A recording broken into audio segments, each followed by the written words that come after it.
ole chibei vek ole tun tum chu hei application pakhat kan buat se a feature le enge kentel kan sir hoi boton ani ama sebara chuanin link hei description a ko ron dang download link hi in lo tanga loading kan ngak lokon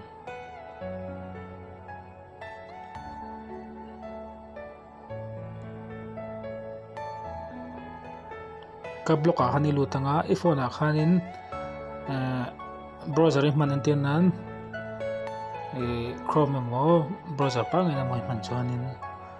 ka kana roi lu don chani chu ti chuanin thuji ke tle mi sir venga download ro ti ni kala download ro ti ni lu tanga ti chuanin download ta i download zo khanin install nga install zai lu tang ti chuanin loading ala nga he welcome mo to ma eu khenga ti chuanin please complete your profile and data tani ming je kang ti hian your name and data description ta part of date tin ta photo ti tem ta hian kan fill up back ang to na kadang hian fill up anga minga han sul bur pu ka ti ta ming je kang chuan description a hian income min le phone number ta date of birth a hian income zat ti chuan mi pa na mi sin thinga ti chuan in photo ta nga chuan comment sa hian all allows comment sin tiang private chat a hian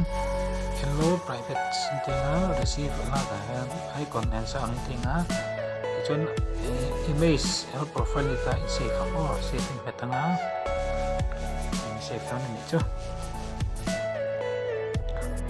chuan ta hian in kan soila tu lai chu khala ko ma emoji ma video ma khala kan thon the video thon the emoji thon the emoji hin du mang the chuan ta video ban the mo ka chuanin tekin nan profile sim ro ti ni ta na chen kan lo na kha application mang tu te kan an don ni ta na hen application mang tu te ni ta kan application mang tu te kan ta tekin nan iwa bedu ta ama hi select tu bang chuan ta hian athala ka comment thei ta ni chu chuanin he ta hian ilu tanga private ta hian i be thei ta hian ilu tanga kan private ni i be pui thei chuanin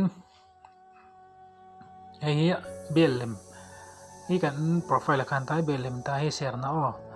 bellem han lu tanga tan notification ron tling din no ni kan notification ka ron tling thena nga chuan ta hian kan lu tanga sir bra hian ti hian kan send mai don ani WhatsApp ka no share thei ni chu chuanin three line sai kala nga ka block ai lu du ni chuanin te ka ni lu tanga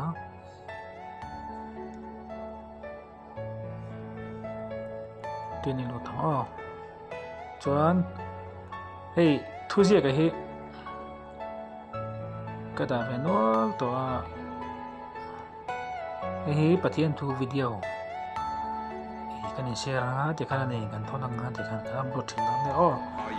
chuan ta hian hei thuji ka kan no to hi pathian thu ga ni share thei du chuan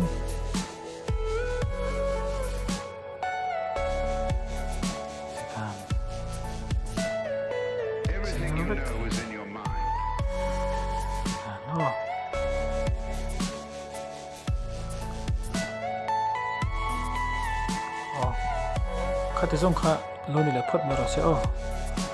ka channel kha lo share nga mini subscribe kha poi moni chuanin video kha top thleng lo an ram non nya kalom to ke